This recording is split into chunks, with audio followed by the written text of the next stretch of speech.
Okay, so let's talk about now what the bureaucracy does in terms of policy implementation and policy creation.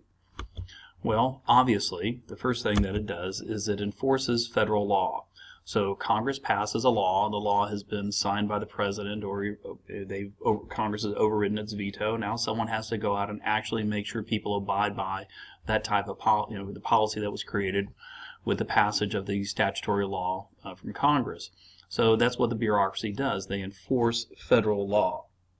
Now, what Congress frequently does is Congress writes out some policy in the forms of statutory law and then also authorizes an administrative agency, the bureaucracy, to actually create policy on its own to carry out or to assist in the execution of the law that they've assigned to the bureaucracy.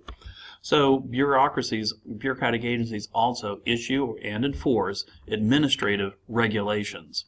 So when we look at public policy, there are different types of public policy. Congress makes public policy with the issuance of statutory law. The president can make public policy by the creation of executive orders. And yes, the bureaucracy makes public policy through issuing administrative regulations. And citizens have to abide by those administrative regulations. So yeah, Congress creates the tax code, but also the Internal Revenue Service has the ability to make additional policy to clarify and to implement the tax code created by Congress.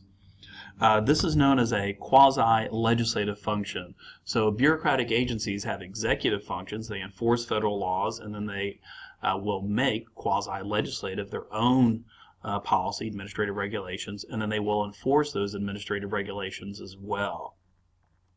Bureaucratic agencies will also interpret and apply their own administrative regulations inside of entities or forums known as administrative tribunals. So if a bureaucratic agency makes a policy, they will also enforce their policy, and then they will also interpret and apply their policy in this administrative tribunal. This is a quasi-judicial function. So why does Congress allow bureaucratic agencies to make public policy? Why not just make all the public policy themselves? Well, there are several reasons why Congress defers to the bureaucracy to create public policy. The first one is speed. I mean, seriously, it takes forever for Congress to pass a law.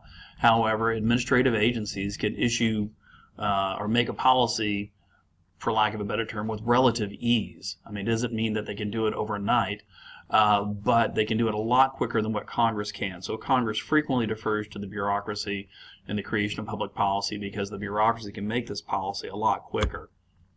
Another reason is technical expertise. Let's think about air travel for a second.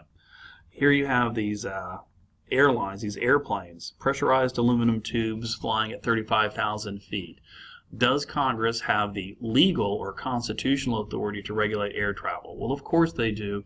Air travel is a form of interstate commerce.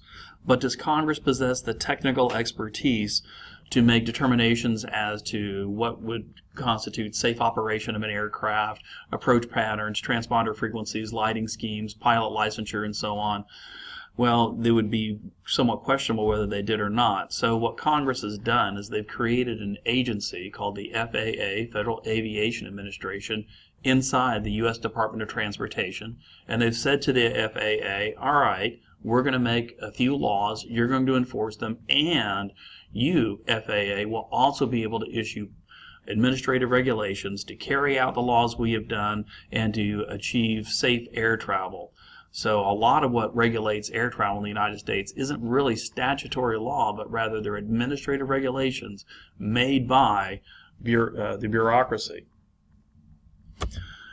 And one that many people probably don't realize is political reality. Congress doesn't like to do things that are controversial. Every time Congress takes a vote, every time a member of Congress takes a vote, he runs the risk of alienating someone. Even if what he's voting for might be popular in his district, he's still going to alienate those individuals in his district that aren't in favor of it, and so he may end up losing some supporters. Far better for the member of Congress to vote for a bill that authorizes an administrative agency to make that policy, and then the congressman can absolve himself of the responsibility. And you're like, hey, it's not my not my fault. I didn't do it. This also gives the member of Congress the opportunity to engage in constituency service and acting as an ombudsman to troubleshoot those pesky bureaucratic agencies. So political reality is oftentimes why so much decision making has been shifted from Congress to these bureaucratic agencies. Let's talk briefly about how the bureaucracy gets along with the other other entities, the other policy-making institutions. First off is the president. So while the president is the chief executive and in theory has control over the bureaucracy, in reality he doesn't have nearly as much control as what many people think. This is because the bureaucracy created by Congress and funded by Congress is not created by the president and not funded by the president. So does the president have the ability to create an agency or reorganize agencies? No, he doesn't. He doesn't have the authority to decide what an agency can and cannot do, nor does he have the authority to decide what the funding for an agency. But the president is still tasked with the supervision of them. To assist them in this supervision, Congress has created an office or an entity, an agency inside of the executive office of the president. This agency is known as the Office of Management and Budget. OMB, Office of Management and Budget, is an agency inside the executive office of the president that helps the president supervise the bureaucracy.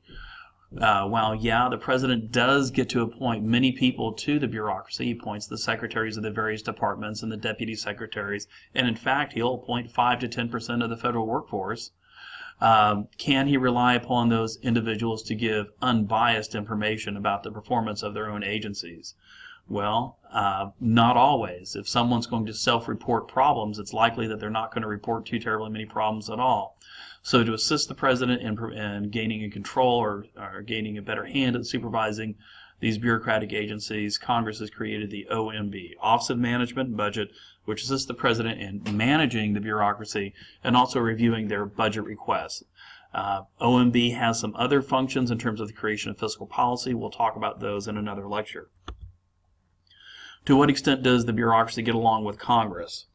Well, as I've stated before, Congress has created the CBO and the GAO to assist it in supervising the bureaucracy. But is it possible that the bureaucracy could pull the wool over Congress' eyes because it does something that is so technical? Well, that may be true. Does Congress really possess the ability to regulate the nuclear power industry? Most members of Congress, their background isn't really in physics or engineering, so could those engineers and those physicists tell Congress one thing and Congress wouldn't know any different? That's possibly true. So with that regard, Congress in some ways is dependent upon the bureaucracy to report upon problems that it's in fact facing. This takes us to the last question, perhaps the most important question: to whom is the bureaucracy accountable? In theory, many people would argue that the bureaucracy is accountable to Congress because Congress possesses the power to fund it, organize it, create it, and so on. But we've already talked about how those tools, those oversight tools, can't readily be used. Many others would argue that the bureaucracy is accountable to the president because the president is the chief executive. He can issue administrative regulations, and he does appoint the heads of the different agencies and so forth. But the bureaucracy, these individuals are permanent civil servants, and the president really can't fire them because of the Pendleton Act. So if you can't fire someone, it's really questionable whether you can control them. And technically, he can fire them for specific reasons, but generally speaking, he cannot fire them, not without any sort of review. And of course, as previously stated, the president doesn't have the ability to reorganize the bureaucracy or control its funding. Is the bureaucracy accountable to the public? Because that's who the bureaucracy is supposed to be serving, but do you know what various agencies are doing? Well, different segments of society may clue in on different agencies. For example, veterans may be particularly interested in the functions and the policies issued by the Veterans Administration. Farmers and ranchers and other people in agribusiness may be very concerned about the operations and the policy of the Department of Agriculture. Do these agencies really work for the public? And if they do, to what extent can the public monitor them? Only with great difficulty.